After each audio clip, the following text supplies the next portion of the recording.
Hey, what's going on, guys? This is me, Ross, and it's time now here to do something I really haven't really done is talk a little bit about the writing process and talk about the campaign as a whole. So, ran into a bit of a road bump today, or I should say for the past couple weeks, when I essentially asked everyone in the Discord. I'm not sure why I'm really wording this as if it's not directed at you three, the only three who are going to watch this. But just in case anyone's curious, this video's purpose is to address that. So essentially, what I asked for was character likes and dislikes for an upcoming campaign that involves characters that have already been established. The idea in my head was that this would be a simple task for the most part in simply explaining, what are they like? Because at this point, likes and dislikes should, I felt at the time, be like a no-brainer. Be like, oh, that character. Well, obviously, due to so-and-so experiences doing such and such stuff, it'll be really easy to just be like, bang, bang, bang. There you go. And that's the character in general. So that's the skinny. Because let's character a primer. That is the skinny. I need character likes and dislikes. To elaborate on that is I needed to know how you would describe your character in a social setting, how they would describe themselves. In general, what do they stand for? What rules, if any, have you set for them from the gate? And what have they developed into over time?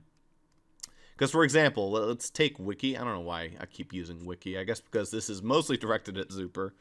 But the whole thing with Wiki is that she started off as a prankster child who had not too terribly much personality. She was just the prankster of the group, the one who sat back while Ellen was just socially weird, and Wanda was quite frankly just a massive dick. And she developed over time into a character that really did care about the group. Still loved to prank people, but definitely overtook a lot of Zuper's general character traits of being like the voice of reason, generally when idiot Ellen and kind of mean but also slightly dumb Wanda are running around causing havoc. Wiki could just sort of be there to be the voice of reason, the one who like jots the plot along, like the one who stays focused and on task. So what ultimately happened is that no one had any idea, or they were kind of lost on what to really say. And I got a little bit confused because I thought that this would be somewhat simple. I mean, I blame myself a lot for this because I didn't really explain. I just said character likes and dislikes without really giving much of an idea. And I used myself as an example, like with my OC. Probably should have used someone like Solana. That would have helped if I elaborated on someone who's like, a character. Versus someone else who's just like, oh, you describe yourself. I mean, that is always the hardest question at job interviews because it is the most bullshit. So I basically asked that for like 4 or 5 characters each. Anyway, let's get into a little bit more of this. So Zuper wrote an essay of doom and sadness today. It started off as about 3 meaty word paragraphs that I responded to very quickly, basically 3 minutes before I had to go into work. And lo and behold, I come back to another like 6 or 7, and it was scary. So I decided that the best way to tackle this giant Gorbachevian wall of sadness was to summarize it in as nice a way as possible. Basically, what he instates is that this whole idea of likes and dislikes is bad for pre-existing characters, which we're using, since it statifies them, which is a neologism for it stats them onto a chart. And he doesn't want to add to their character after it's had its time. So, like, say, again, with Wiki, he doesn't want to be like, oh, Wiki, she loves skiing on the weekends. Which I agree is fucking stupid. If that was what he put, I would be like upset. Like, what the fuck, Zuper? What? And I partly think that that's what he's expecting that I want from him. Not totally. I think to an extent we just don't see 100% eye to eye on this. But yeah, no, don't worry. I'm not asking for random nonsense that you create up off the top of your head. But also, I added music to describe as well, like a shitbag. This is me referring to me, what Ross did. I added music on top of likes and dislikes. I'm like, can you guys also do like their favorite music genre as well? Because there was a funny joke in there, and that also ended up being an entire word paragraph. So don't call Super out with your silly word shenanigans, because he will take you up on it. And he was drawing a blank on that, especially music. Insert a Ross comment about Ellen here. He will re-explain it in a bit. This is what I was talking about, where he had like a couple paragraphs, and then I inserted the comment about Ellen, about how I would describe Ellen, how I sort of tackled Ellen from the get-go, how she evolved over time. And this is where the rest of that all comes in. He describes that he dislikes writing about characters in the definitive, i.e., he doesn't like over-defining them. So instead of just writing, this character is this, and also this, and also this, but definitely not this, he rather would write the character, this is my character. Right now, you don't know too much about them. Even I don't know too much about them, because if he puts that in, he's writing flexibility into the character, where what I'm asking is essentially a way of removing some of that flexibility. Like, for example, let's go to U-Realms for an example. We haven't used a U-Realms example yet. Let's take a character like what's a good character that would be an example of this. I know the perfect example. One of my favorite characters I've ever created, Soul of Fortune is nonsense. His entire character was created as a joke because I saw this weird witch doctor guy with like a duck face, and he went from just this maniacal asshole to this maniacally fucked up and kind of hilarious asshole that's also a pervert, that's also kind of creepy, that also just tells one-liners and bad jokes, and also just laughs at everyone's misfortune. He was a lot of fun to make, and he's an example of this Super style of writing where there was no backstory. Well, in Zuper's case, he writes backstory, but in that character, he had none, and that's an example of where it can work. He's mentioned, Zuper, going back to this, that he likes to grow characters through experiences on the board, not on paper. So again, having Soul of Fortune surrounded by a ton of different kids at the camp, he sort of exploded into this character that was, I'm gonna fuck with these kids. That's not even... I'm sorry, it's fucking 8 in the morning and I just got done a 10-hour shift. Holy shit. What is his voice again? Oh no, have I lost it? Oh no. Hello there. There it is. I'm going to fuck with these kids. That's not even close. Whatever. He just, I'm going to fuck with these kids. That was his whole character after a point, and it sort of exploded into, I'm going to fuck with these kids and have so much fun with it, and also sometimes I'm going to hang out with these kids. Like, I think he was in line to get into the bathroom at one point, and that whole great scene where someone was hogging the bathroom. I think it was not Penny the... No, you know who it was? It was that bitch character, the one who sits on our staff, and our little character that we added, Mary Detectinator, was trying to get into the bathroom, and Soul of Fortune was like, is she still in the bathroom? Like, that whole scene. Like, he was just there because I said, fuck it, let's make him more of a character. And that sort of flexibility would have been lost if I had made him, like, this deadly serious edgelord, which he kind of was, but not, like, deadly serious. And I agree. I think that there does need to be a lot of flexibility with your character if you're doing a tabletop game. This isn't like a book, as he mentioned somewhere down the line. He doesn't like the must appeal to the document when written down mentality when it's written down. And I agree. I don't love that aspect of making my own characters. Like, for right now in Zuper's campaign, I don't have too terribly much written down for my man Dunkirk. He just sort of exists as this entity that is resentful towards his parents for being so plain with the status quo. He's like the definition of doesn't want to be another brick in the wall. He wants to be this crazy guy that goes out killing monsters, getting the glory for it, saving people. He's very childish in that way of thinking, and I think through the story, what I want to do with this character is grow him up. But he's not going to get that from anything that I'm adding. If he's going to grow up, it's going to be through what the world throws at him. Like that's my goal. What I think would be a fun character arc to make. But it's not necessarily in writing. If he doesn't grow up, he doesn't grow up. I'm not gonna force it to happen. But that would be cool if that was how it went. Because right now he's very childish. He just runs around killing everything in sight, which I guess that's kind of murder hobery. But at the same time, it's also just monster hunting. It's what he knows. It's what he's seen and what he emulates. And I think a character like Ramona will really help grow him into something that's not murder hobo. So I agree with that. Not necessarily the blank slate, just only a couple of past experiences, a very skimmed fat backstory. I think if you have a 20-minute backstory for your character, write a book instead is the mentality, and I agree with that. He believes this is a tabletop game, and I forget this. Ross says this. I think Campaign 18 is the perfect example of me forgetting what a tabletop experience was like. I tried to make it too much of a story and ended up losing a lot of the tabletop aspect to it.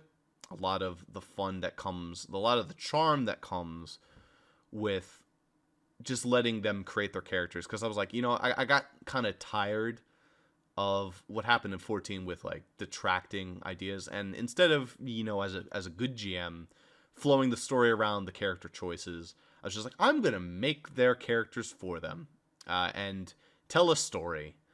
And that wasn't smart. And that's why this time I'm letting them have their characters back. I'm still slightly controlling it, but I'm giving them 2 characters to RP for one, and I'm also giving them characters they've created that they've had experience with. And this is not going to be like a campaign. It's going to be, well, I'll explain that down there.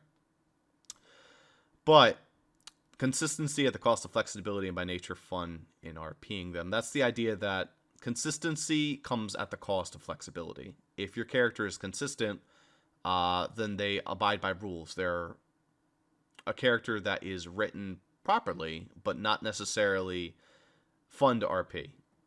So take Bizville Madzablaska from Campaign 15 of your realms. Zuber just offhandedly said he was 6 years old by accident, and that just became hilarious. It's not consistent at all. He is a buff, muscular, hammer-wielding beatstick that speaks in complete sentences, but he's 6 years old. So there's experiences like that, consistency would write that doesn't make any sense. But I love nonsense like that because it makes for the funniest nonsense that we create. However, this is a point that I do have a little bit of contention with. I do believe that no consistency is funny. However, I do also believe that no consistency has a shelf life. Jaden's campaigns, there's a lot of instances of no consistency that can be absolutely hilarious, and a lot of instances that can just be indefinitely frustrating. A perfect example would be the lack of consistency in what's his name? Oh geez. Arceus? Alright. Arceus. His lack of consistency as a character is kind of entertaining, but he's also very annoying because it's hard to tell, and we were supposed to be able to, like, by the end of the game, to be like, oh no, Arceus was actually the good guy. And just the way he was RP'd throughout the story, the way Giratina was RP'd, they just sort of like flowed together, and it was confusing, not consistent, and kind of annoying to figure all that out. But then there's characters with a lack of consistency, like, say, I'm going to give another bad example before I give a good example. Aiden. Aiden cut someone in half, but then he also led the charge against the final climactic evil battle against Angelo. And it was so confusing. and not really ever explained. And the lack of consistency there was just not fun. Like those are two examples where consistency would have helped. I felt like if Aiden was a consistent character with consistent goals that could be observed without being like some hidden away backstory, would have been great, because it just seems like he does a complete character 180 without any real logic. But then lacks a consistency such as I want a good example of this, because I know there's a good example of a lack of consistency with the characters. Oh my God! You know what's a great example of bad consistency? The police in Jaden's region are some of the most inconsistent buffoons in the entire arc of what we've created. Like, sometimes they're on point. Sometimes they will detect the slightest incident. They're like the police in SpongeBob, where if you litter on the ground, oh, you better believe there's going to be like a ton of people up your ass. If you make like a small mistake, everyone will just be on your case. But then like people are going around murdering. There's just random nonsense going on. Who cares? Consistency is hilarious in that aspect and gives the region like a bit of a flair to it. It also really helps in like specific character circumstances where Wiki can just come out as like a stand-in announcer in skimpy clothing. Like, that's just fun, consistency like that. If she was just like, no, I don't wear clothing like that, well then that's not fun. But if she's willing to go to those lengths, then it is fun. There's a balance, all right. If she was always doing nonsense like this, then it'd be like, oh, okay, it's just classic Wiki joke. But just in skimpy clothing in that one instance where she's like, all right, the next battle coming through. It's funny. So there is ways in which consistency can be great. Consistency can help you tell jokes in a setting where they have reliable punchlines versus lol so random non-consistency, which can become grating but also funny. So I don't think that you absolutely ruin the nature of RPing if you abide by flexibility. I just feel like there's ways to have both. Super characters are a feeling, and he rarely writes them down beforehand. I get that. Like, a lot of what I do is writing down necessarily in my thoughts. It's not like feeling. It's like creating them as the writer in me. I want them to be solidified, and I want them to make rational choices. Like, I like that aspect. It's like a puzzle for me. Like, how do I get this character from point A to point B logically, consistently, and in a fun, engaging, intriguing manner? And I've had so many hours spent at work just doing the same shit, like picking stuff in the totes, where I'm just like, all right, time to mentally start processing the next character in the list of how I want them as a character to evolve and also grow in a book way. That's a weird way to describe it. Look, I'll get more onto it in a minute. Look, limitations are in unwritten ways to Zuper, and Wiki will not suddenly go into the porn industry. So he does have limitations for his character, but they're unwritten. They're not set in stone. And Surveys in Campaign 18 was poop here. Yes, it was. He was talking about James Buchanan. Yes, he was not a fun character. Not James Buchanan. Is that literally the character from Great Gatsby? I know he had Buchanan, but I don't remember if it was James. I think it started with C. I don't know. Look, we don't really need to go over that. I know it was bad. Yes, it was. Making you create a character was shit. I'm sorry. Or making you play a character I created was stupid. Sorry. RP is a feeling, not a thinking game. I kind of agree with that statement. I think that having the thoughts beforehand, to me, does help. No, like he explains that theorizing is fun in games, but his mind kind of races, and he explains that he's wordy and he gets jumbled up when he has to create RP, and he has to keep double checking his mind to be like, oh, okay, did I go over that? Am I following the character in this way? And I get that. For me, it can be tricky, especially when I'm doing like two characters. When I'm doing one character, I feel like I get the general gist of it. Like I'm like, okay, in this scene, Wanda is, or no, Ellen is performing a scientific experiment, and it is against her general morals and ethics. Okay, well then in that case, she wouldn't be doing the scientific experiment. Bam. But then there's other instances, like with that asshole Elite Four member, and Ellen was very violent and sociopathic. Not sociopath, just kind of like sadistic. And that, to me, looking back on that, I kind of wished that I just followed more rules, because that was weird. Like that was not a very good, well done scene. That was just Ellen completely out of character, completely written. I think that whole scene was just not done well by any of the characters. I don't think any of the characters would have been that sadistic about it. I think a lot of that stems from Zuper just being like, I fucking hate this guy. He is exactly who I dislike in humans that dress this way. And that sort of evolved into Jaden making this character way worse than what he was originally intended to be. And sort of living out this weird fantasy through that. That was a weird session, that part. And I feel like that's a perfect example where I think our characters were not done well through feeling alone, and we should have thought about that a little bit better and controlled ourselves. I think that sometimes control is great. Sometimes it is important to be able to control. As again above, Wiki's not suddenly going to go into the porn industry. She's not suddenly going to become this idiot savant that helps people all over the world, like fucking Jack be nimble, Jack be quick, John Bunyan over here planting trees forever. Well, actually, no, she does do that. She plants flowers. Okay, but she's not gonna go across the land, seeding the soil of the world. No, that's not her character.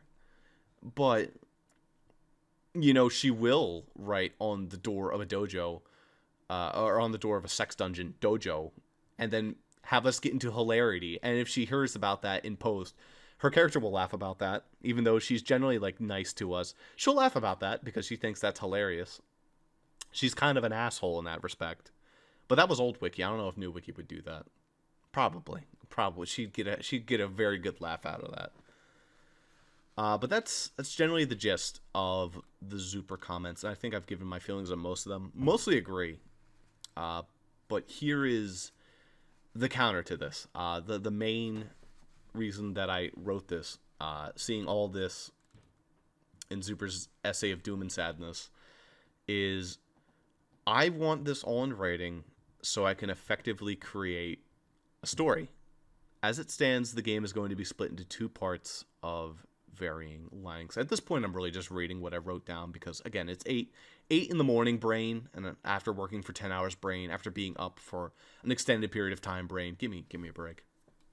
So look, part 1 is the story. Every 10 days, the game is going to basically become a visual novel. I'm not joking about that. I have cutscenes planned, character dialogue that you guys will voice, the social links I mentioned, the social interactions, changing environments depending on the story's progress, changing characters depending on the story's progress, and the script is essentially going to be written. This is the plot is someone telling a story to a little girl. That's the plan. That's what this is. That's the greater narrative of what's going on. So, like Zuper, I have it mostly plotted out in my head, and in these scenes, every 10 days, I'm admitting it's going to be a railroad. I'm just getting out of the way, saying that so there's no, like, sadness, because during these segments, the RP is essentially not going to be present. I would compare it more to a Persona game, not to toot my horn, but it's going to be like a story, like a book that I've wanted to write with these characters, and I've really wanted to do this with you, Realms. It just failed miserably, and this time I'm tackling it in such a way where I feel confident I can do this, because I want the RP to be present, but during these 10-day increments, this is the story I'm creating. And there will be gameplay. Like, you'll still do duels during this time, of course. But I want to tell a story. And I want you guys to voice act the story as it plays out, essentially. This is not these segments are not like a tabletop game. This is going to be a visual novel of sorts. And this is the first time any of us have tried something like this. And it's probably going to be... I don't want to say it's going to be shit because that's pessimistic, but it's probably going to be weird in some places. It's definitely going to be not perfect. I'm not like some egotistical, maniacal maniac that's like, ooh, I'm really going to shake things up. No, it's still going to be tabletop, but with this flair every 10 days, and I think I want to do this because this is going to help me as a person grow as a story writer that I want to become. And I feel like using campaigns, something that I love so much, I can explore this while not 100% detracting from what makes the tabletop experience fun. And this is just some random statistics to sort of like say that this is actually happening. I've got 146 characters in the bank. I've made about 60 totally new characters, and I want about 200 to 300. And all of them are going to be described through what I've asked for above, like the likes, dislikes, the food, because any of them can be invited to meals, any of them can be talked to, any of them can be RP'd with. Many of them are going to be through the story.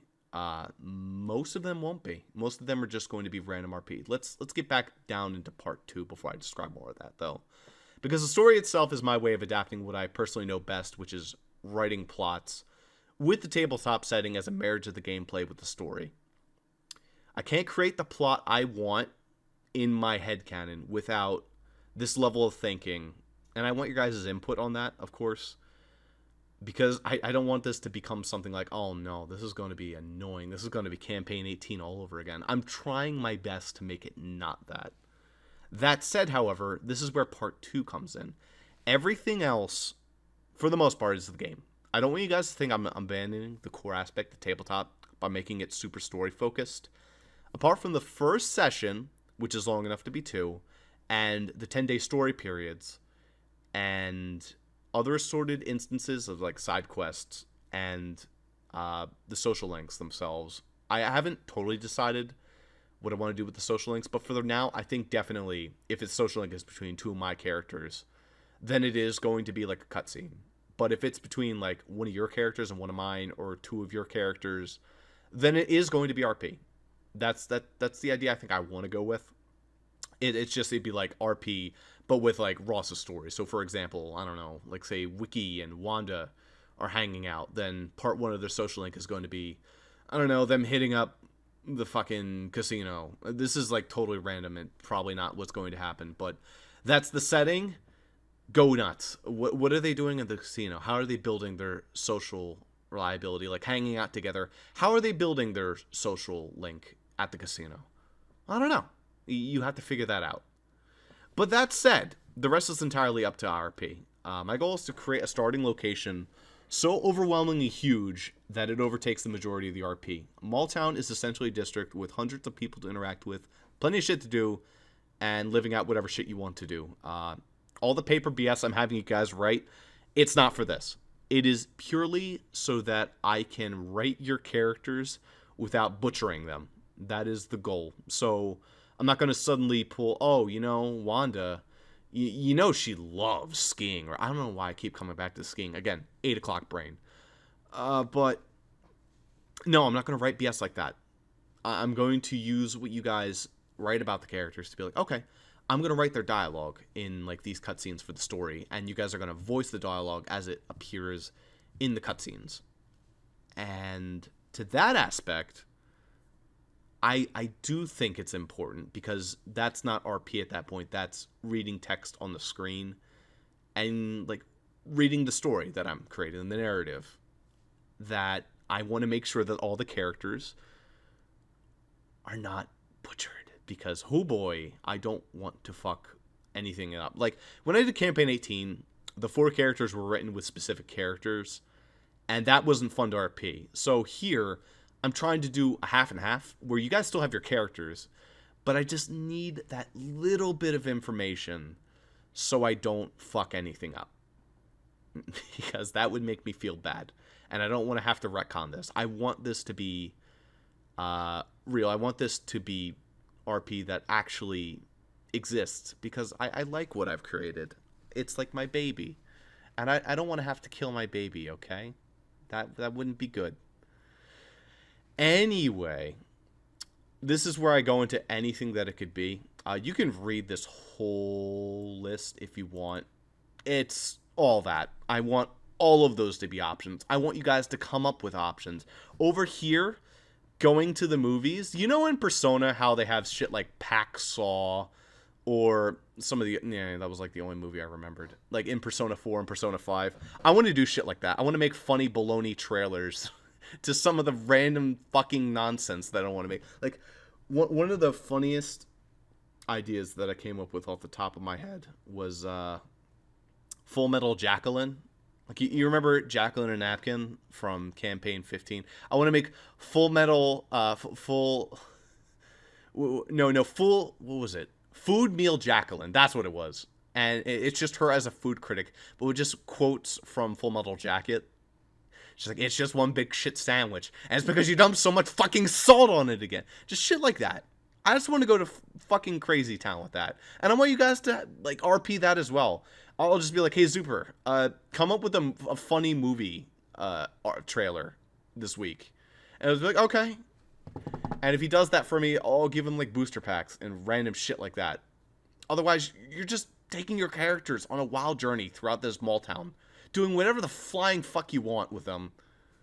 Go to the shopping mall and go hang out with the characters that exist there. Go fishing. Go make tomorrow's meal. Become a better chef. Go read. There's going to be skill books. There's going to be skill trees. There's a lot that I want to do with that to make sure that that aspect of RP and the tabletop setting isn't lost. Because there's the tabletop aspect of the card game, but there's also the tabletop aspect of making your own story. Going to have fun. Go nuts. It's a sandbox. Go crazy. And in that aspect, I want it to be more than just the loose RP of 18, which is, again, just playing characters you don't care about. I want this to be characters that I've created that I love because they're like my children scattered throughout the town. And you guys just have fun RPing with them, RPing with each other. Hell, maybe creating your own characters. You could do that if you want. Make someone and throw them into the town. Because fuck it, that sounds like fun. And then, like, do RPs for the other. So, like, say Wanda creates, I don't know, a creepy hot dog man. I don't know, or not Wanda. In case M wants to create creepy hot dog man. Ooh, there he is. And now Zuper and Jaden interact with... Maybe my character interacts with the creepy characters that you make. I'm not sure why they have to be creepy. They don't have to be. That's up to you. That's the aspect I want to keep. And I want those 9 days to be the sandbox of fun. And that one day, I want to be my story. That I just want to be like, all right, guys, here's story time. And I want to make it a good story so you enjoy that. But then also I want you guys to enjoy the aspect of going back to the sandbox mode. I don't want one to just be like, oh no, here comes Ross's story time. Or, oh no, the worst would be, oh no, here comes the 9 days of boredom. I don't want that. I want to make sure it's as fun as humanly possible.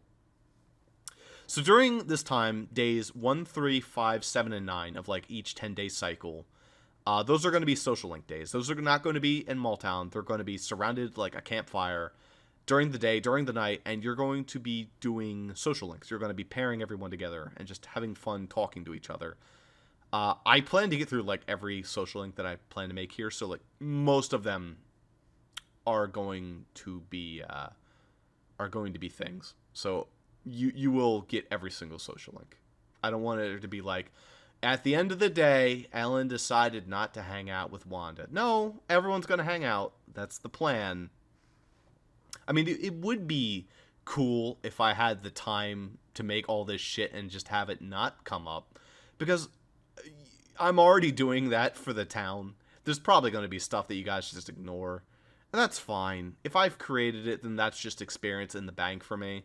But if I create a bunch of social links on top of that also isn't going to be used... Like, you know, Ross, you're going to make, like, these little plots, and then you guys expand the characters through that. That sounds like fun to me, and there's going to be a lot of social linking in there. During days 2, 4, 6, and 8, those are going to be the Malltown days as described above. And there's like an example of what would happen. Ellen makes food. Wiki goes fishing. Solana goes to the library. I didn't really specify it here, but maybe Solana and Wiki go fishing. And then maybe there's RP there of like them fishing together. Because there's also going to be, who knows? Anything could happen. And that's the idea that I want to get through this. So basically, the reason I want this on paper, all this stuff, is not to make it harder for you to RP, but it's so that I can express the dialogue naturally in the story that I want to create through the side quests and through the main story. But I want the RP to still be there. It's not to make you self-conscious when RPing. I don't want that to happen. You don't have to like make shit on the fly. And that's where, to Zuper, I want to say, don't worry. Play Wiki like Wiki. You know how to play Wiki. I'm not telling you how to play Wiki, and if you write it down, it's not going to change how Wiki acts. It's not going to change how Chris acts. They're still going to be their characters that you've RP'd this entire time. And to an extent, I expect you to RP them like how you would RP most of your characters. I expect M to RP them like how she would RP most of her characters. There are going to be attractive babes all over the place. And I'm sure M is going to be like, all right, Wanda. I'm just kidding. Angelo and Aaron are going to be bros because there's going to be so many attractive women, and they're going to RP that. And I'm not sorry, Jaden. That's exactly how you're going to RP those two characters. Not so much Aaron because you have a girlfriend. But don't worry, you don't get her for like 30 days, so it's cool. Look, the food, to specify, is the thing where I do want to be police jam.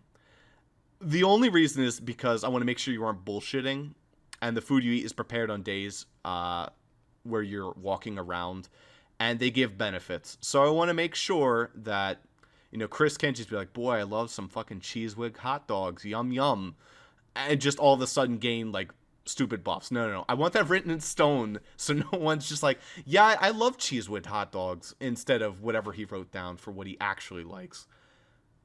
Because that's not really going to come up in RP too often. That's just on the days where it's like prepared food days. So it would be kind of nice to have that written down so you guys aren't cheating. Not that I think you guys would or anything like that. But all of a sudden just be like, ooh, man, I sure love hot dogs. And it's like fucking Vincent. Like, it's Wiki's dad. And he's just like, I love hot dogs. Like, no, you don't. No, you don't. Stop lying. What are you getting on about this? What? No, you don't. Because you will be able to invite random people who aren't in the party to eat. And I want those all written down. However, I lost my train of thought. However, the likes and dislikes is purely for the story reason. I want to make sure that I'm not writing your character to do stupid shit in the story that they wouldn't do. Because, again, this is going to be like a book. Using your characters, and using your characters so you guys know who you're voicing. That makes it easy for me to like process, so I don't have to make like a billion characters first. I mean, that's what I'm gonna have to do eventually. I'm gonna have to learn to do that, but I'm taking it slow. I want to build off of characters that we've made, adding new characters, and eventually one day I'll write my own stories. So I want to be able to have fun by keeping that tabletop aspect of like writing your characters, seeing them interact on screen, while also railroading the story a little bit because there is a narrative that I want to tell. That's when it's going to be important, not when you're RPing. The music thing was a joke. I just added that because I'm like, how about I give them a little something else because it'd be funny. There's really no reason you have to give me music. The whole skinny of it is like, maybe that'll help jumpstart a little bit of their RP. No, it didn't. It probably just made it worse. So don't worry about that. I probably should have explained all this better. And as a no hard feelings approach, I will now going about doing most, if not all, your characters' likes and dislikes based on what I personally feel they're like and what I've learned of them thus far. Because this is basically me saying, this is how I plan to RP not RP. This is how I plan to write the character. Because this isn't RP. This is how I plan to write them in the story aspects. This is not set in stone. Hit me up if you want them changed or you want them tweaked. I 100% expect that Jaden will just go with what I write on the screen. Do you, Jaden? That's cool. And also to note, I'm not doing OCs. I still need those. It's not... That's weird. I'm not going to be like, Super likes skiing.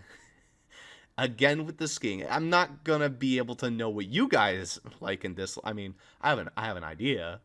But you aren't characters that have been created. With characters that have been created, I have a little bit more confidence to be like, okay, well, based on this knowledge, I could be like, okay, I can assume that. Not with you. You guys are your own humans that exist in the real world. So if you complain about having to write down your own likes and dislikes, I'm concerned because that shouldn't be challenging. I mean, maybe to an extent, you'd be like, do I really enjoy that or not? No, for you guys, I have the utmost confidence that you can write down what you like and dislike as a person. Let's go through this, though. On to the OSHA kids. The loves, likes, dislikes, and music. Let's go over each and every last one of them. I also have their pictures right here so we can have a nice visual aid. You know, I should have expanded this window. All right, well, in that case, we're going to... That's as low as I can shrink the window, huh? Oh, okay, right there. Cool. This is going to minimize the picture, isn't it? Okay, how can I force you to stay maximized? Okay, look. This isn't going to work. Whatever. I guess we don't get visual aid. We don't need visual aid. I'll look at the visual aid myself because it just kind of helps. It makes me feel comfortable. Okay. Let's go over this. Okay, so let's start with Ellen, who I would argue is my favorite character I've ever RP'd. Very easily, like, so fun to do. Such a fun, wacky character that I've had the pleasure to go through an entire campaign with, and now to see again. It's kind of like that aspect of Persona 4 into Q1. I just want... I want to play as Ellen again. That's the main reason. I mean, that's not the main reason. Don't say that, Ross. But that's one of the big reasons I wanted to do this again. Was I just wanted to explore these characters that I loved, and to that end, what Ellen loves more than anything is her friends. That's never changed. She's never been like, "Fuck you, Wiki." Well, I mean, maybe sometimes she'd be like, "Fuck you, Wiki," but not like meaning it in like a rude way. She loves Wanda and Wiki to such an extent that she would pretty much do anything for them, even stuff she doesn't necessarily want to do. Like she loves exploring ideas, but there were times where she didn't want to do that. The main idea is definitely friends. Like, she's always there for her friends, but there were times where she didn't want to explore the ideas. There were some puzzles that Jaden created that were not super big, and that like sort of plays into me. And I think this is where Zuper is thinking that this character is not going to be RPable properly, because if I put exploring ideas and loves, it's the idea that Ellen's always going to love exploring things to their natural conclusion and exploring the concept of puzzles. No. There's limits. Just because you love something doesn't mean you want to do it all the time. Just because you like something doesn't mean you want to do it all the time. And that's where it's important. It's creating a general idea without limiting you. That's what I want from these loves, likes, and dislikes. Is she likes exploring ideas. She doesn't like Jaden bullshit puzzles. I mean, not all of them were bad. Like, for example, the puzzle where you had to go across the wooden planks without stepping on the platforms or like the wooden land plateaus more than once. That was fun for me. So naturally that was fun for Ellen. And in that respect, that was me RPing Ellen and exploring the ideas of these puzzles. It was like her science-y nature coming out without, always being omnipresent, that she has to explore everything to a logical conclusion. Because at that point, that's not really a character love or like a character expression of what she does. That's more like a trope. So, for example, One of the worst RP characters I've ever done was the hell was her name? I have to go look it up now. Don't want to look up. All right, let's look over here. She was in Your Realms. She was from the dreaded campaign 8 that we shall never talk about, but seem to always come back to in terms of what it was for us. What the fuck was her name? I know I created art for her. She was Emma. Emma was a character who was originally created to be a kleptomaniac. I believe that's the word. Who loved the things that she carried and would fight tooth and nail if they were disturbed. And that created a circumstance where Zuper didn't want to explore that aspect because it would have slowed the campaign down so dramatically, and even I didn't want to. I was just like, well, no, you took the Yit vest, and now we have to fight for it because that's her character. That was exploring the idea way too far. That made her character obnoxious, and that is ultimately what led me to making her an obnoxious character.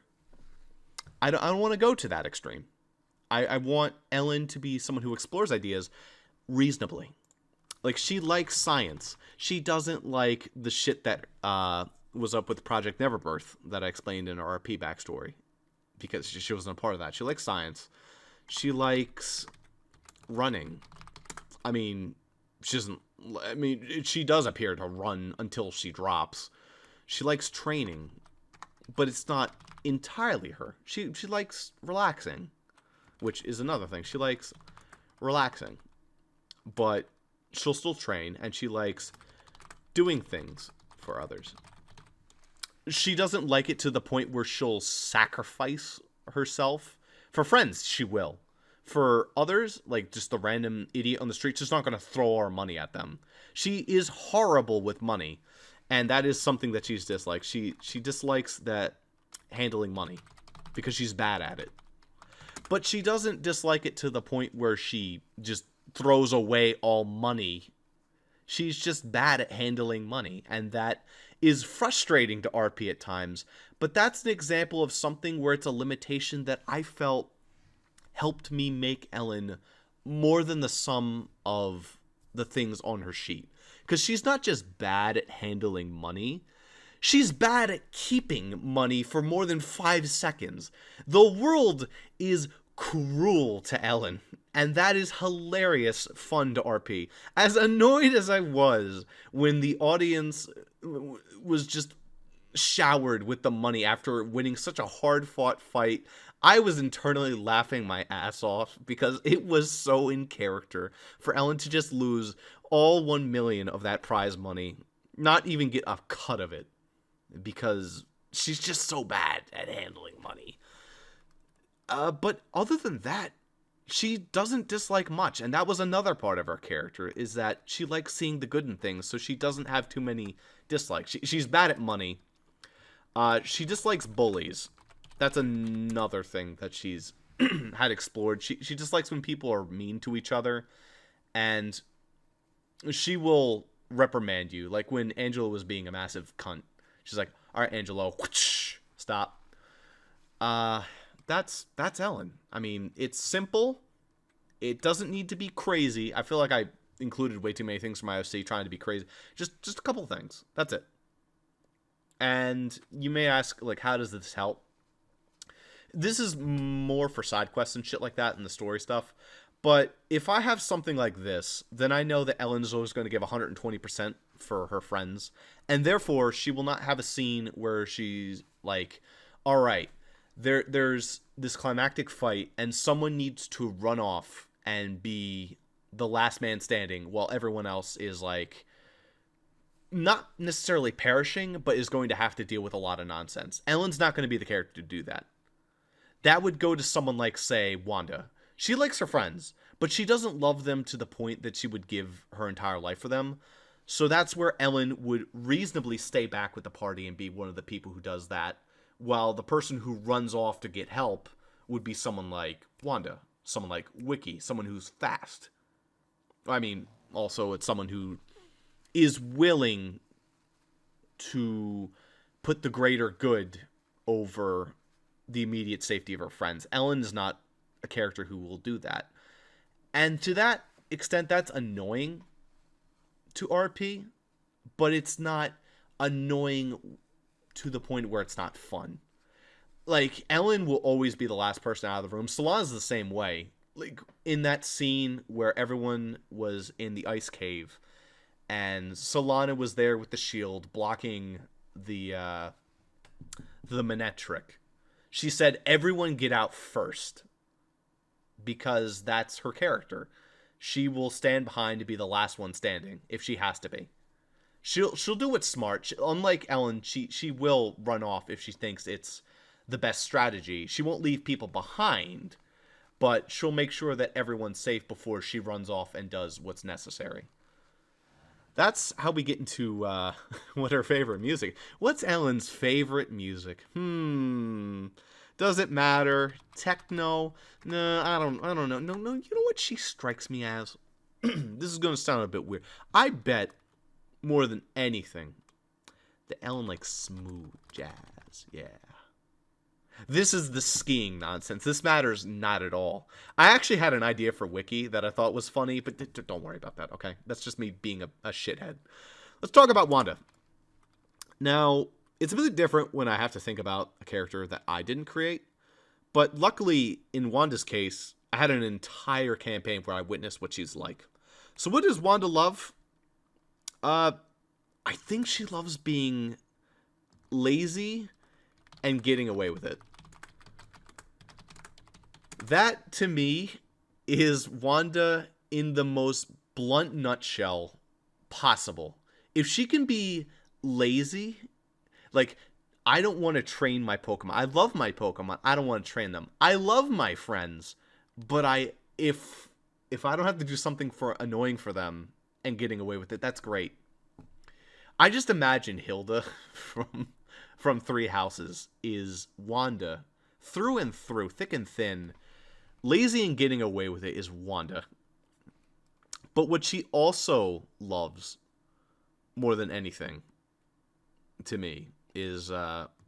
Well, okay, I think that's really the only love. Friends would be definitely a like that she has. Likes are little in there. Like, likes is for more establishing, like, you know, little characters on the side, not necessarily for establishing the story. Love is for the story, what she loves to do. And Wanda is lazy and loves getting away with it. That is her character. So she's not going to be the person that is solving the big mysteries in the story. She's going to give her input, but she's going to want to be the person in the background that offers emotional support. She's going to want to go down and, to the character crying on the ground, offer them a shoulder. Is she going to want to stand them up? No, not really. And that's what I felt Wanda is that if she has to put in effort, she'll do it, but she loves being lazy to an extent where she is able to. And to that extent, what she dislikes is having to put in work for something. So, for example, like if she has to, you know, like if she has to plan meals, she's not going to want to do that. However, one thing that she does like is doing something for someone if it has benefit. There are times where she will go out of her way to do something for someone, even if it's annoying, if she knows there's going to be a good benefit afterwards. So, for example, if, say there was that time police girl, like with the pink hair, and there was an option to invite her to dinner, Wanda would go above and beyond the Call of Duty of making sure that dinner was perfect if she thought it could get her a chance with the pink-haired time police girl. It wouldn't, because she'd still just go for Wiki. But to that extent, that's what she likes doing. And that is where I feel I'll be able to create some fun RP situations out of Wanda, create some fun side stories. is having like that ideas in place. But also, I feel like being this vague about it is beneficial without I want M's input on this, because like maybe there is situations where she's not lazy. Like maybe I don't know, there was some RP that I missed. Like for example, I don't know, maybe she does like training her Pokemon and I just don't know that. And I would make something stupid in like the story where that doesn't fit. So that's where that comes in handy. Let's talk about Wiki. I think what Wiki loves, well, let's start with likes. She likes pulling pranks. Pranks has always been a large part of Wiki's character, even if it hasn't been explored too terribly much in the main story, since she had such a tumultuous evolution cycle that kind of was ruined by the RP of very quickly running into Thundurus, evolving, getting the Darkstone super early, and getting back all her memories. But she's always loved doing pranks, and that hasn't changed. She loves flowers. She likes flowers. Those to her are very important. And she likes, does she like art? I mean, kind of. She made that Master Ball Pokeball fake for that one loser at like the very beginning. I mean, that was such a small thing. I'm not going to count that. I mean, that's something that Zuper can add. that would be, to me, putting too much of a restraint on her character. She likes pranks and she likes flowers. That's written down. That's what she likes. But another thing she likes, absolutely, without a shadow of a doubt, is being the voice of reason. That's not a love and it's not a dislike, because there are times where she likes being the voice of reason, but she doesn't want to be. There's times where she's just as crazy as the other two, but for the most part, she's the most down to earth. And this pulls in a lot with Zuper's character, where Ellen's just doing random nonsense because, you know, a lot of my characters are so RP reliant, and they end up like I like making RP reliant characters, while Zuper likes making RP suggestive characters. And in that case, he ends up being the voice of reason a lot more in these campaigns, which is important. I think someone needs to be the voice of reason, and that's why I like it a lot when Zuper is part of the fun. And I feel like that's when he RPs the best, is when he is the voice of reason.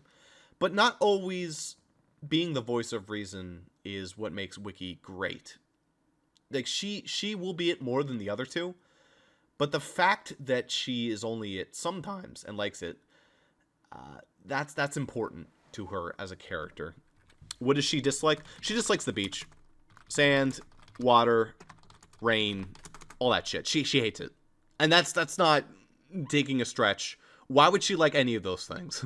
She doesn't like hot springs. She doesn't like water in general. So why would she like the beach, which is covered in sand? Ground's already super effective against fire types. No. Doesn't just... Oh, you know, I forgot to do Wanda's music. Oops, my bad.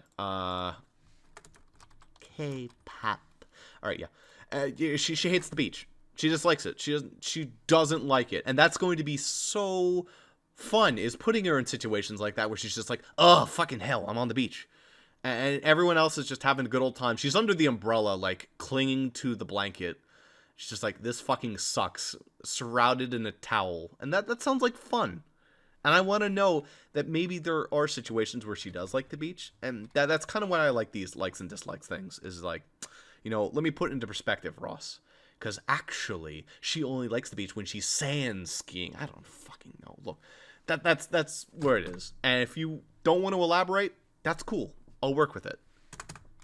What does she love as a character, though? What is Wiki's love? Well, Wiki loves more than anything else, and I think this is very integral to her character, is traveling. More so than Ellen and Wanda, she had an entire backstory about traveling across the land, exploring nature. It's in her upbringing with her father and her mother, how they're so expressive in nature. And Wiki just explores the aspects of traveling in nearly everything she does. She loves seeing the sights of the towns, exploring around like the different landscapes. And to that aspect, Wiki is kind of like the de facto leader of the group, the one that knows the most, the one that's the most street smart. Ellen is the most book smart, I think, of the three. That kind of goes without saying, as a scientist, as someone who probably is the oldest active member of the group. I mean, Wiki technically is, but to Wiki, what she loves is traveling, and she knows it. So that's the part where everyone is going to, in story, treat her as someone who is like this voice of intelligence when it comes to traveling, when it comes to street smarts. And she likes that aspect. She loves being able to travel with everyone. That's important to her. It's not so much the destination as it is the journey for Wiki. And I think that's her character in a nutshell. And I don't think saying that she loves traveling is going to hamper her. It's not like saying she likes walking forever and not stopping. She doesn't like resting. It's like, no, she loves traveling. She loves all parts of it, like the stopping, the starting, the going places, the hiding from the rain. Like, even though she hates the rain, like, planning around that stuff. That aspect is what Wiki is to me. And in general, that's also what Zuper has created with Wiki, and how Zuper RP is in general. Just seeing the sights of the land. Like the nature, what she loves through flowers, like everything. The pranks, the stuff included in the travels. That's what's good to Wiki for me. That's what I see through her. Angelo. Angelo, I actually have a pretty good idea of what he loves. He loves being able to learn things. He likes learning. And he also likes knowing. That, to me, strikes what Angelo is and what separates him from a lot of other Jaden's characters who are very reliant on being edgelords. Angelo is, to a little extent, as a boss. But as a character, I'm starting to see this a bit more in Jaden's RP. He loves popping points into intelligence, into smarts, into knowing things, and that is reflected so much through Angelo. What did he do when he gained access to infinite time? He learned everything. He didn't use it for manipulative purposes necessarily. He used it to gain like a strong team, a strong footing, and spent all his time reading books and learning. That's what he wanted to do with it. And that, to me, is what Angelo sort of is. What is he like? He likes being a perv. I mean, that kind of goes without saying. He also likes traveling to an extent. Running seems to be his thing because he's got a firecracker up his ass and he was constantly away from the group just running ahead. And he seems to like training Pokemon because he has a level fucking 100 Metapod. I don't remember if he trained for that or not. I don't fucking remember. Look, he likes training.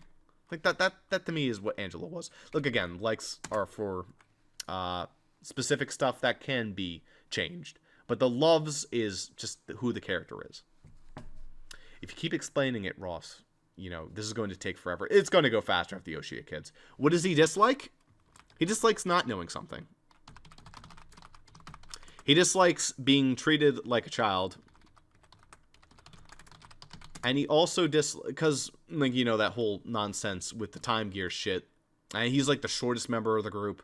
But he also likes to act as knowing in a lot of aspects. He's wanting as a character. He wants to know more. And in that aspect, he is childish. But also, he's trying to be mature. So he dislikes being treated like a child. That's definitely what I got. That's what I took away from Angelo's character. But also, another thing he dislikes is not being told things.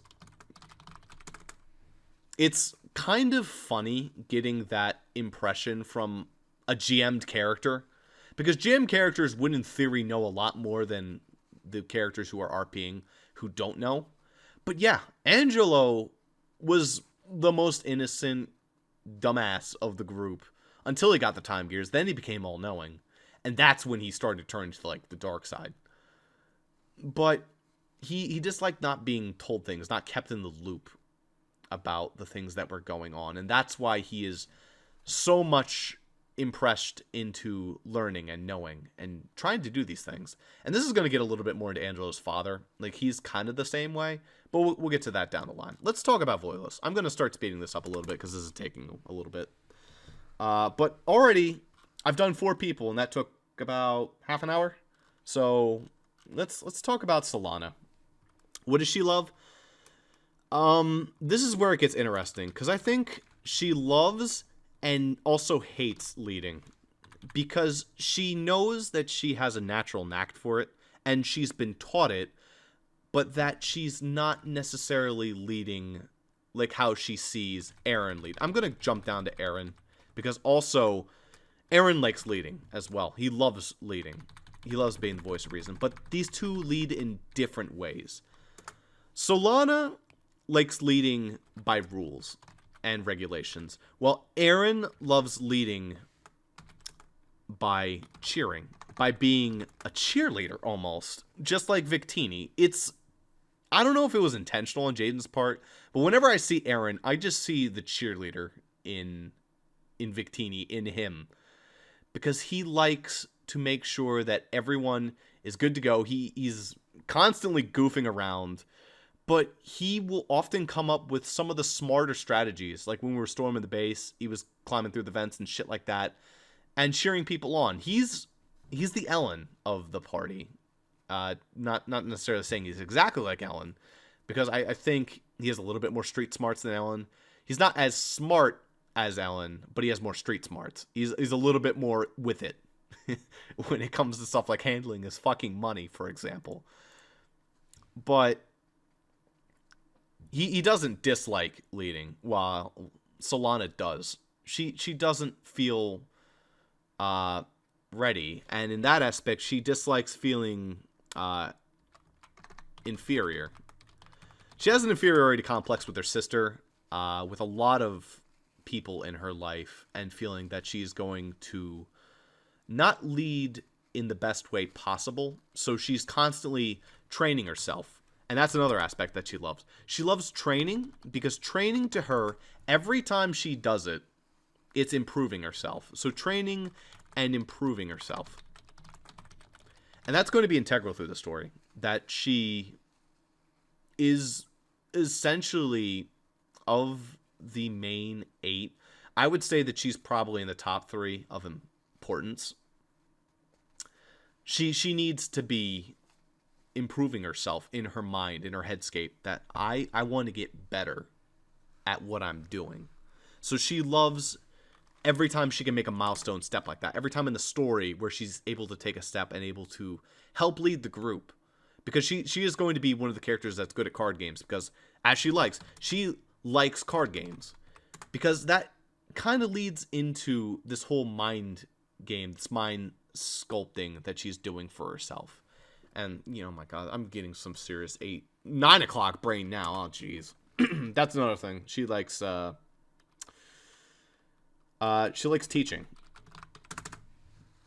Yeah, I know Solana has a lot of loves. It's because she's on the brain right now, and I'm doing her character right now in person. So there's going to be a little bit more about her than there is about Ellen.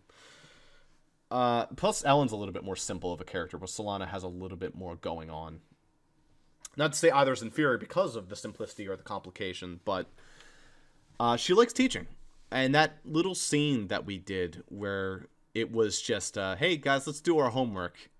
That was me trying to explore the idea of what Solana would be like as a teacher.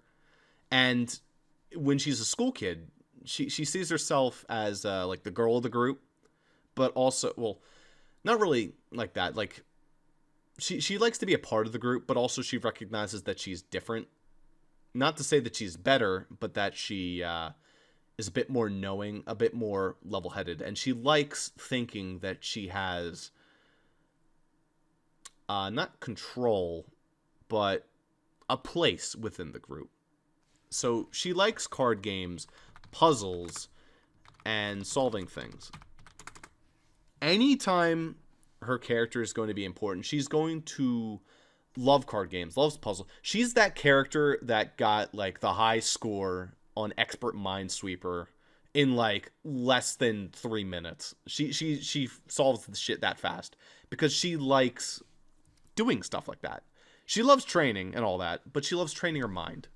And anytime that she can play like a card game with her friends, like she kicked her sister's ass. That was like the one thing that she had over her sister, because her sister is really strong, really well trained, like naturally. But in card games and in mind games and stuff like that, that's where she's strong. That's where her and Ellen have a lot of similarities, and I think that's going to be explored through their RP. Let's move on to Ray. Ray is difficult because Ray does not have a ton of RP yet, but I'm just going to go out on a limb and talk about what I think Ray is like. To me, it's hard to say what he loves, but it's hard to say what they love, but it's easy to say what they dislike. And that's Ross saying he... Alright, no. Also, we forgot Solana's music. Ska. She's like me. Reppin' that third wave. Alright, did I even remember... No, I didn't remember Angela. Oh, no. Metal. Fucking, we're gonna skip Ray for a second. Ross needs to think a little bit harder about what he's doing with his life. Let's go to Aaron. When you're asking about what Ray loves, you gotta think that Ray does not have a ton of RP at the moment. They're a character that M is playing because she's the GM, so they're the Angel of the group. So they're not going to get as an RP heavy focus.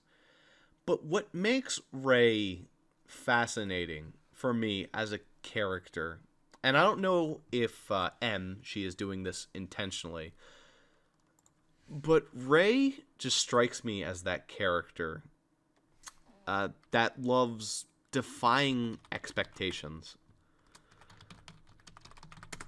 Ray has no real defined traits, and I think like they is the perfect blank slate. Like when I describe blank slate characters, Ray is the definition of that, and will often do things purely for the sake of defying what you would expect they would do.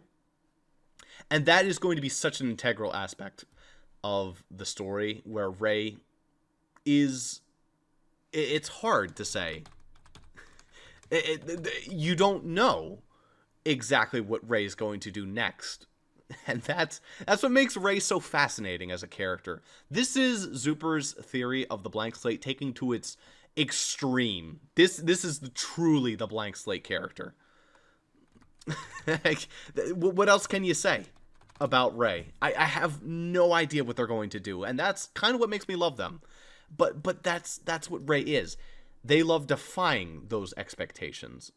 It's to the point where, this is one of the first characters where not even their gender is really known. And it's kind of fun not knowing. But also, it's fun not knowing what they're going to do next. When that Onyx appeared in the very most recent session of what we did, it was just like, oh, who's going to catch that? Ray raises his hand. He volunteers. Go off. Go do it, dude. A person. And they do it, and they come back and they're like, "Hey, what's up? I called an Onyx." But also, you don't really know where they're going with it. And Emma has explained to me that she doesn't know what Ray's character is going to be, and I think that aspect of having the one blank slate in the party, that's fun. That's important to have. Like, not every single person, but having that one blank slate character is going to be great. That wild card. Ellen is the wild card where kind of what the punchline is. Like, when she swims up the waterfall and everyone's just like, what the fuck? Like, what the punchline is going. It's going to be like, what the hell is wrong with your region? Where with Ray, who the fuck knows? Who knows what Ray's going to do next? He's... giggity, never know what he's gonna do next. He's Quagmire. It's that character. Let's talk about Chris. Chris is the character, rather than defying expectations, I see Chris as a character that likes meeting expectations. That's why they have such a cool dichotomy in the group together, even though they haven't explored that too much. Chris is the character that will meet the call to challenge, that will be boisterous, be loud. They like being that character that you can rely on. And they dislike variables. As a minor, Chris is the character that, and also as like one of the more talkative members of the group, one of the more talkative characters that Zuper's made.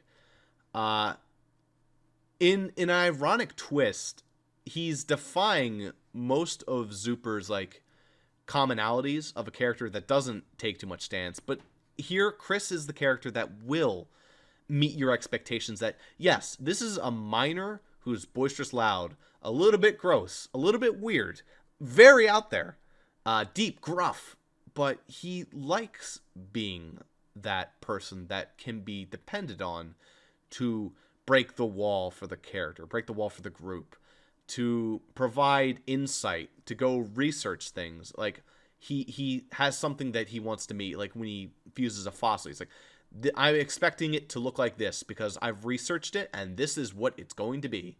And when it meets that expectation, he's like, yes, science. When it fails that variable, he's like, But at the same time, he likes variables. Because sometimes when his expectations are defied, where what he expects to happen, he thinks it's fascinating. He dislikes it when it happens because he's like, well, shit, I was wrong. But also at the same time, he's like, well, shit, this is interesting. Let's explore this. And then he'll go explore it. This is a very big stretch for the character because, again, we haven't had too much Chris. We haven't too much of any of these characters. But I feel like this is Chris. He likes variables, and he also dislikes them. I realize that I'm really just doing bullet points at this point, and I probably should have just been a little bit more accurate. I feel like really what I did was I was like, skiing, jumping, they like running, training, and instead of being like, well, yeah, they're a character that likes to meet variables, but dislikes variables at the same time. It's contrarian. Let's go over to Aaron. Like I said, he loves leading by cheering. Let's speed this up. He loves leading by cheering. He likes being a perv. Somewhat. He likes women. Whammon. He loves the whammon. And he likes jumping to the call of duty. He likes doing things that are surprising. Surprising the group. That is not how you spell surprising, Ross. You forgot the R. There you go. He likes surprising the group. When he ran back in to go grab the ice stone, why did he do that? I don't know. But he said, I'm going to go do that because that's what I want to do. And he surprised the group by doing it. And when he came back, he was all smug, happy, and egotistical about it. He was like, yeah, guys, I fucking got it. Now I'm going to hold on to this rock for some reason. Aaron was the one to hold on to the rock. I don't know why. We couldn't pry it out of his hands because he was so gloatful about it, so boastful about it that it was very important to him. Was he dislike? I think to an extent what him and Solana have going back and forth is having leadership taken from him. He likes taking the helm. And that's another part of Jaden's characters that, like, both Jaden and I kind of clash on being the character that has the most face in the campaign. Because it's fun. It's fun trying to be the biggest goon on screen. And as Solana, whenever I take the low punch and I go like, all right, Jaden, this time I'm not going to play a goon. This time I'm going to play a serious, straight-laced character like Solana, who's shy, but also, likes to lead and is straight-laced. Then Aaron, when Jaden sees that, he's like, I'm going to take this to 11. I'm going to push her so far that she gets super annoyed and, like, more of her character starts to bleed out. Which is, that's the aspect where that not super specific loves, likes, dislikes is great. Because you know what? Solana is a character that likes leading by rules, but when someone starts fucking with the rules, she retaliates with non-rules. When Aaron does stupid shit, she like karate chops him in the head and says, what the fuck are you doing, you goddamn dumbass? Stop. And she starts coming out of her shell a bit and stops acting like these loves, likes, and dislikes. Like, that's where it stops becoming like what's on paper. And that's where I really feel what Zuper was getting at. if she was always someone who led by rules, then she wouldn't be able to coexist with Eren. She likes leading by rules. She loves it, but she doesn't have to. So he likes surprising the group, but she loves fucking with Solana. That is his favorite character trait. Have you noticed how many times he's fucked with Solana? No, don't take that out of context. How many times he's messed with her throughout the course of the adventure so far? It's so much fun. And that, again, plays into Jaden's character, of how he kind of likes fucking with me in these campaigns a lot. And we go back and forth fucking with each other. And it's funny. And that is translated through Eren and me trying to play a serious character and just having that kind of messed with. It's funny. Anyway, Chris likes hard rock. Get it? Because rock. He. Look, this is how little music mattered to me. This is just okay, guys, come on. Don't take me seriously when I say stupid shit like music, okay? What does Eren like? He likes melodic metal. Victorious music, like who am I thinking of? Dragon Force. Just all about victory and rising to the challenge of battle. So in that case, he also likes Swedish metal. Metal in general, but also K-pop. He likes a lot of stuff. You know, I've decided I'm going to end it there. I could go into some of the other characters, but I think I've given the general idea of what I'm expecting. I'm not expecting like crazy science, running, training, relaxing from everyone as their loves. From their loves, instead of thinking of it like loves, think of it like a general means of how to write the character. I'm going way over. I want to go to bed. I'm going to edit this down real fast. Go to bed. Hopefully I don't make too many mistakes. Hopefully this gives an idea of what I wanted. Sorry this took so long. I'm also wordy like Zuper. And I do want the likes and dislikes of the characters. I still expect some of the other ones. But I think this should take away some of the annoyance of doing it, and you guys will be able to do it like nice and fast because you won't have to sit there explaining everything. Though you could like write down, explain it to me, like why, say Solana, why Chris likes meeting expectations. You could go into that whole list of stuff. I am just dead tired. I should have done this earlier. I'm going to bed. Good night. Thank you.